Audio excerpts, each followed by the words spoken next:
সারা দেশে ডেঙ্গু ও হামের প্রাদুর্ভাব আশঙ্কাজনক হারে বাড়ছে। গত ২৪ ঘন্টায় আরও ২৩৯ জন ডেঙ্গু রোগী হাসপাতালে ভর্তি হয়েছেন এবং একজনের মৃত্যু হয়েছে। ফলে এবছর মোট আক্রান্ত ১২,০০০ ছাড়িয়েছে এবং মোট মৃত্যু হয়েছে ১৯ জনের।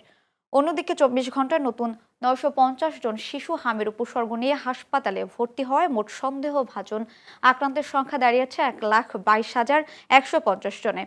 এ সময় হামের উপসর্গে আরও ৫ শিশুর মৃত্যুতে মোট প্রাণহানি দাঁড়িয়েছে ৮০৫ জনে।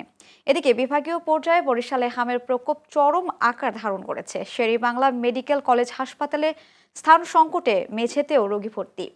বরিশালে চলতি বছরে মোট ভর্তি ১১,৭৬৪ জন রোগীর মধ্যে ৫৪ জনের মৃত্যু হয়েছে। এছাড়া সেখানে ৩,০০০ ছাড়ানো ডেঙ্গু আক্রান্তে মারা গেছেন ৩ জন। স্বাস্থ্য বিভাগ উভয় পরিস্থিতি নিয়ন্ত্রণে বিশেষ নজরদারির কথা জানিয়েছে। মুখে ঘা একদম ছড়ে গেছিল, থ্যাপলাই গেছিল মুখ। এখন মুখে ওষুধ দেওয়াতে একটু স্বাভাবিক মানে খাইতেছে। প্রচন্ড জ্বর এবং কাশি, ঠান্ডা এটা থাকার কারণে আবার হসপিটাল যখন নিয়ে আসছি, আসার পরে ডাক্তারকে ভর্তি লাগছে। মুখে ঘা হয়েছিল, কিছু খাইতে পারে নাই। আমি 7 দিনের দিন হসপিটাল ভর্তি হয়েছি।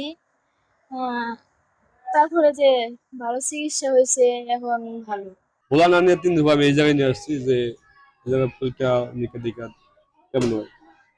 পরে এই যে আসা চলতে আসছে চিকিৎসা, আগের থেকে মোটামুটি সুস্থ আছে। বাচ্চার গায়ে দানা দানা লাল বেশি হয়েছে, জ্বর হয়েছে, তো বলে হাসপাতাল ভর্তি হয়েছি, সেখান থেকে এখানে পাঠিয়ে দিছে। প্রথমে গায়ে লাল ডোর দাগ ছিল, ওই ডাক্তার দেখাইছি, ডাক্তারে বলছে যে হাম হয়েছে।